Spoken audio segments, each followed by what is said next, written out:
Le royalisme invoque plusieurs principes. Le premier principe, c'est l'unité nationale, dont le roi est le symbole et le garant. Le second principe, c'est le principe de l'arbitrage qui est exercé par le chef de l'État. Et cette fonction médiatrice du roi s'exerce à la fois dans les institutions politiques pour garantir l'ordre constitutionnel, et elle s'exerce également dans la nation, qui trouve son unité dans la représentation symbolique de son existence passée, présente et à venir.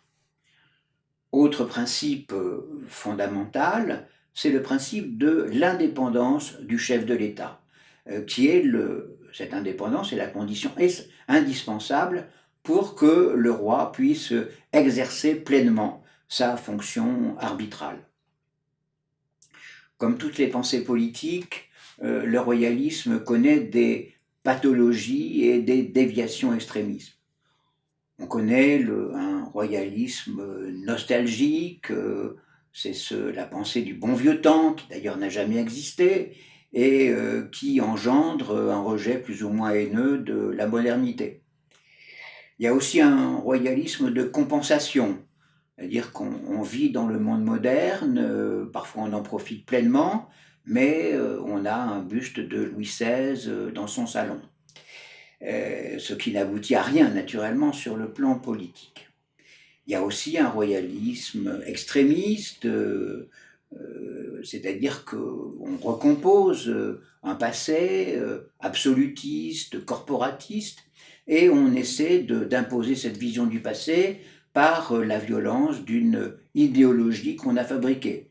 C'est le cas du royalisme contre-révolutionnaire au XIXe siècle et du nationalisme intégral de l'Action française. Mais bien sûr, il y a aussi des courants positifs qui ont joué un rôle très important dans l'histoire de notre pays. Le courant royaliste libéral au XIXe siècle est celui qui invente en fait le régime parlementaire à la fois dans sa théorie et dans sa pratique. Toujours au XIXe siècle, le courant catholique social a exercé une influence certaine sur nos premières lois de protection sociale. Et puis, il y a le plus vieux courant, celui qui remonte au XVIe siècle, ce qu'on appelle le parti des politiques, ou parti républicain, qui est, face à la guerre civile qui se déroule, la guerre religieuse qui se déroule au XVIe siècle, qui est le parti qui regroupe les partisans catholiques et protestants de l'État et de la nation. Et effectivement, ce courant s'est prolongé au cours de l'histoire.